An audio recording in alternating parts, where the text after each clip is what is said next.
دیں گے، لیکن یہاں پر یہ لوگ یہ صلہ دے رہے ہیں نوجوانوں کو۔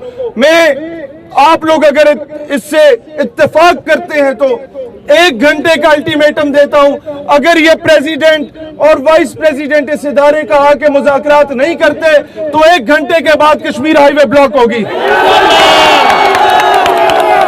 1 گھنٹے کی ڈیڈ لائن ہے۔ یہاں پر لوگ بلوچستان سے آئے ہیں، یہاں پر لوگ سندھ سے آئے ہیں، کراچی سے آئے ہیں، یہ ساؤتھ پنجاب سے آئے ہیں، ہمارے پختون آئے ہیں، یہ لوگ کشمیر سے آئے ہیں، گلگت سے آئے ہیں۔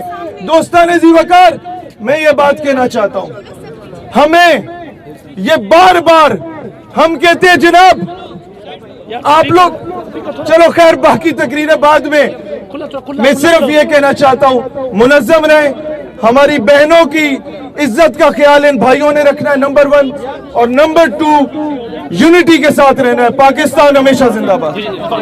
تکبیر، نعرہ رسالت، نعرہ حیدری، پاکستان، پاکستان، پاکستان کا مطلب کیا؟ منظم ہو گئے سارے؟ اب 2 چیزیں صرف سنیں۔ نمبر 1، ہماری بہنیں جو یہاں آئی ہیں ان کی عزت کا خیال آپ لوگوں نے خود رکھنا ہے، یہ آپ کی رسپانسبلٹی ہے۔ بالکل بالکل۔ نمبر 2، آپ لوگ اپنے حقوق کے لیے آئے، بس ٹھیک ہے، کوئی اعلان کرنے کی ضرورت نہیں، آپ لوگ اپنے حقوق کے لیے آئے ہیں۔ حقوق منوانے کے لیے منظم رہنا از دا موسٹ امپورٹنٹ فیکٹر۔ اب یہ بات میں صرف اپنے ان فرشتے بھائیوں کو سنانا چاہتا ہوں، یہ بات میں اس ضلع کی انتظامیہ کو سنانا چاہتا ہوں، اور یہ بات میں حکومت وقت کو اور جو ہمارے پیچھے یہ دفتر موجود ہیں ان کی انتظامیہ کو سنانا چاہتا ہوں کہ آپ لوگوں نے یہ پہلے بات پوری سنیے گا، اکثر لوگ بیچ میں یہ اعتراض کرتے ہیں یہ آپ کیا بات کر رہے ہیں۔ ہم لوگ کسی بھی پولیٹیکل پارٹی کے بعد میں پہلے ہم پاکستانی ہیں، لہٰذا اب کرٹیسزم برداشت کرنا سیکھیں۔ پہلی بات، 1 کروڑ نوکریوں کی بات کی ہمارے ہینڈسم وزیر اعظم صاحب نے، 50 لاکھ گھروں کی بات کی ہمارے ہینڈسم وزیر اعظم صاحب نے۔ بات یہ ہے کہ جناب آپ کے ان 3 سالوں میں پورے پاکستان میں ایک بھی میڈیکل کالج نہیں بنا، اور جب اس قوم کا نوجوان، ہماری بہنیں، ہمارے بھائی جب اس ملک سے باہر جا کے ڈگری کرتے ہیں اور پھر وہ چاہتے تو امریکہ میں نوکری کر سکتے تھے، وہ چاہتے تو UK میں نوکری کر سکتے تھے، لیکن انہوں نے کہا ہم نے اپنی قوم کی خدمت کرنی ہے اور واپس آئے۔ انہوں نے کہا کہ ہم یہاں اپنے پاکستان کی خدمت کریں گے، وہ واپس آئے، اور تم لوگوں نے ان کی ڈگریوں کو جلا کے راکھ کر دیا۔ شرم آنی چاہیے آستان میں والا۔ شہیر بھائی، شہیر بھائی، شہیر بھائی، شہیر بھائی، شہیر بھائی، آپ سارے زندہ باد کے کم از کم آپ ان کم لوگوں میں سے ہیں جو اپنے حق مانگنے کا سلیقہ جانتے ہیں۔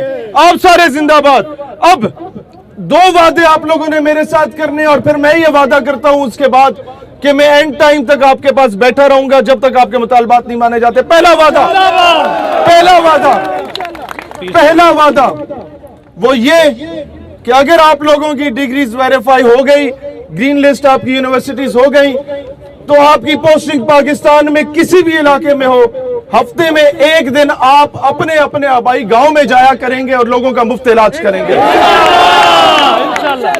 دوسرا وعدہ، دنیا کی کسی بھی کونے میں چلے جاؤ، پاکستان کا پرچم اس ملک میں تمہارے سینے پہ ہونا چاہیے اور اس پرچم کو کبھی جھکنے نہیں دینا ہے۔ اور اب میں یہ حاکم وقت سے کہتا ہوں کہ یہاں پر ماؤں نے اپنے زیور بیچے، بہنوں نے اپنے زیور بیچ کے اپنے بھائیوں کو پڑھایا، یہاں بزرگوں نے اپنی زمینیں بیچی، یہاں پر اپنے گائے بھینسیں بیچی، اپنی مویشی سارے بیچے انہوں نے۔ اس کے بعد جا کے کئی ایسے بچے ہیں جو تعلیم سے آراستہ ہوتے ہیں، وہاں لالچ بھی دی جاتی ہے کہ تمہیں پاکستان میں کیا ملنا ہے، یہاں پہ کیا رکھا ہے، لیکن یہ کہتے ہیں نہیں، جس ملک کے لیے ہمارے باپ دادا نے قربانیاں دی تھیں، شہادتیں دی تھیں، جس ملک کے لیے ہر دوسرے دن ہمارا فوجی شہید ہوتا ہے بارڈر پہ، ہم اس ملک کی جا کے خدمت۔ ہم لوگوں نے اپنی جائیدادیں بیچی، ہم لوگوں نے اپنے زیورات بیچے، ہم لوگوں نے اپنی عزتوں کو داؤ پہ لگایا، ہم نے اپنے بیٹے بیچے، ہم نے اپنی بیٹیاں بیچی،